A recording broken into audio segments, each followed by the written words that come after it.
A forgotten letter. It was a Victorian house on a quiet street in a forgotten little town, the kind of place where the wind seems to whisper names that no one remembers anymore. Sarah, a 42-year-old widow, bought the place to start over after losing her husband in an accident. She told me this in an anonymous letter, swearing it was real, as if she needed to vent before the weight consumed her. On the first day of renovation, while hammering the wall in the master bedroom, the plaster cracked like dry skin and something fell at her feet. A yellowed letter, sealed with red wax, dated 1897. The smell of mold invaded the air, mixed with a faint odor of ancient perfume, like wilted flowers in a coffin. Sarah opened it with trembling hands, feeling the fragile paper like old bones. The words, written in shaky handwriting, told the story of a woman named Eliza, trapped in an abusive marriage, who hid her final confession there. He locked me in here, in the walls of my own house, and I hear his footsteps echoing like ghosts. If you find this, run before he returns. Sarah laughed at first, thinking it was an old prank, but at night, when the lights flickered and the wind howled, she began to hear footsteps. Footsteps that didn't come from upstairs, but from inside the walls, as if Eliza were still there, pounding to be freed. She investigated further, breaking more plaster, and found nail marks scratched into the wood behind, fresh marks as if made yesterday. What if Eliza had never died? What if her husband had walled her up alive and her spirit still waited for revenge? Sarah sold the house in a hurry, but to this day she swears she feels eyes watching her through the cracks in the walls of her new home.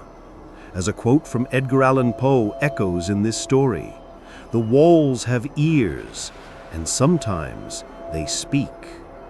Would you stop renovating if you knew what the walls hold? Wait, because this is just the beginning. The next discovery will make you question if the past really stays buried. The Macabre Hiding Place. Now, imagine a young family, the Thompsons, moving to a century-old farm in the countryside, seeking peace after years in the noisy city. The father, Mark, was a practical man, one of those who don't believe in ghosts, but what he found changed that forever. During a renovation in the living room, while removing rotten wooden panels, a piece gave way, revealing a small hidden compartment, like a dark cavity in the heart of the house. The air that escaped from there was fetid, like rotting flesh mixed with dry dust, and Mark coughed, feeling a chill run up his spine.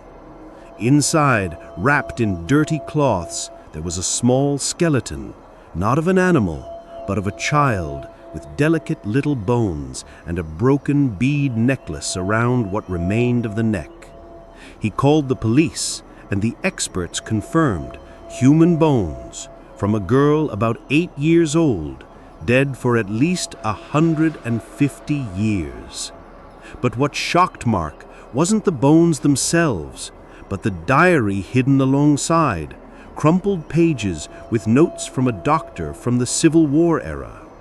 "I hid the little one here to save her from the fever, but the walls swallowed her alive. Her cry still echoes." Mark began to hear cries at night, weak and muffled, coming from the wall he had sealed back up. He tried to ignore it, but one night he woke up to scratches, not from rats, but from tiny little fingers scraping the wood from the inside out. The family fled, leaving the house empty, but neighbors say the lights turn on themselves and the crying continues. As a paranormal expert, investigator Ed Warren once said, Some souls get trapped in the places where they suffered, waiting for someone to free them. What if the walls of your house held a secret like that? A forgotten body? A hungry soul? Hang on, because the third story will take you to the limit of what you think is possible. The Cursed Messages. Finally, the story that keeps me awake at night, coming from an anonymous account of a restorer of old houses named Lena, who was working on an abandoned mansion in the suburbs. She was skeptical, accustomed to dust and spiderwebs, but in that basement wall, something broke her. While removing layers of damp plaster, which smelled of wet earth and decomposition, she found inscriptions carved directly into the stone. Not random scribbles, but messages in ancient Latin, repeated like a mantra. Muros tenent animas. The walls hold souls. Initially, Lena thought it was vandalism, but the more she scraped, the more messages appeared, dated from different eras, as if generations had added their own confessions. One of them, in faded English, "I killed her here, and her spirit drags me inside." The air in the basement grew heavy, as if the walls were breathing, and Lena felt invisible hands touching her skin, cold and sticky.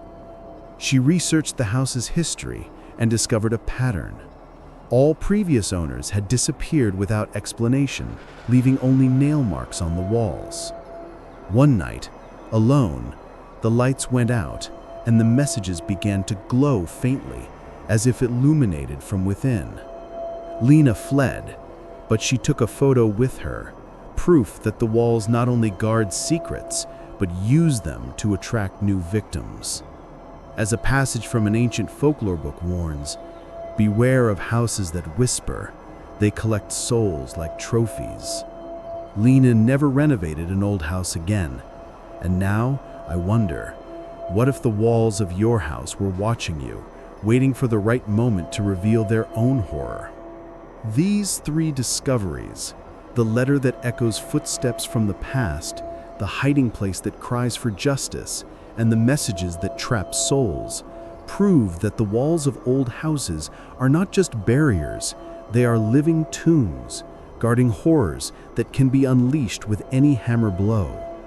What shocks me most isn't the supernatural, but how these secrets touch our own lives, making us question what we hide in our own internal walls. What if the next discovery is in your house? Do you believe this really happened? Have you ever experienced something similar, an inexplicable whisper or a shadow that shouldn't be there? If this touched you, it's because this video needed to reach you, to warn you. Comment below your scariest story, like if you felt the chill, and subscribe to the channel, but only if you have the courage to hear more, because the walls are always listening. Until the next shadow.